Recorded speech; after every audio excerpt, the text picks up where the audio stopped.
Hi guys. Well, this is just a little look at the repair we did on the Princeton Reverb. And to start out with, we replaced the bias filter cap, MOD. We put in a new 1N4007 diode, also a new 100K drop resistor.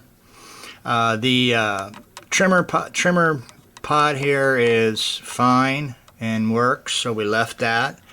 And it has the appropriate value, can't see it here, appropriate value tail resistor, so we're good on that. Then the next thing was we installed the F&T 500 volt 22 UF filter caps.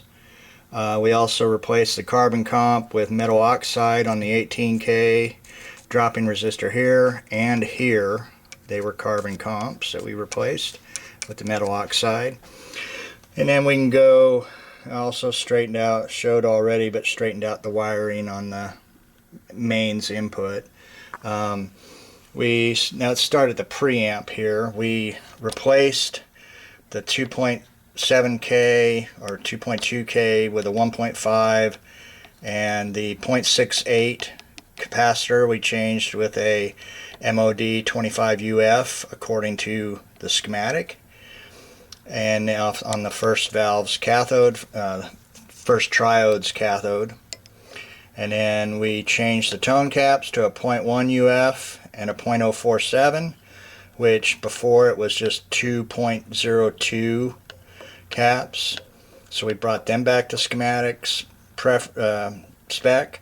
And this 100K used to be a 33K, but 100K on the schematic, so we brought that back to the schematic.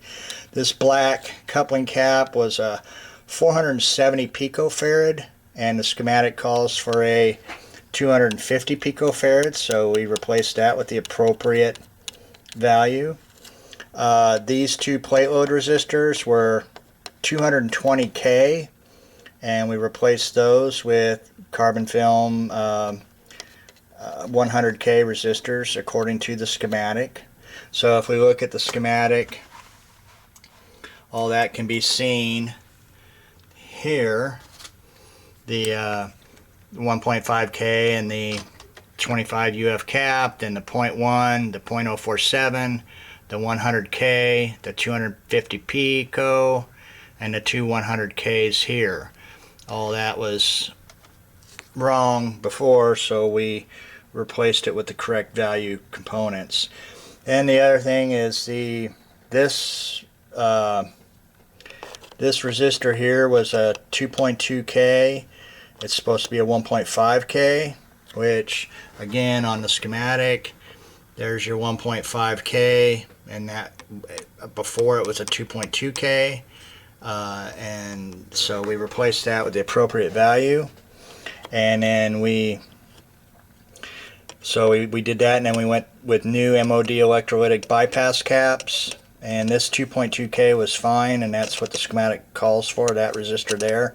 But these two silver MOD electrolytics were replaced, and then on down the line another electrolytic, another electrolytic, and another electrolytic.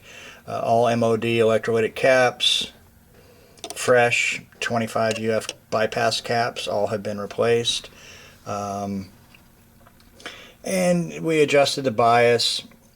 This runs at 468 volts of plate voltage, and so at that voltage we calculated it. We're running them now at about 20 milliamps. I think we got like 20 milliamps on, I can get there, 20 milliamps on this tube, and I think like 19 milliamps on this one, so we're pretty close. At the 460 volts, that puts our bias at right about 70%, which is, you don't want to go any hotter than 70% on a adjustable fixed bias type circuit. So we're right on the warm side. We're warm, but we're not over hot. But that, yeah, 70% on that.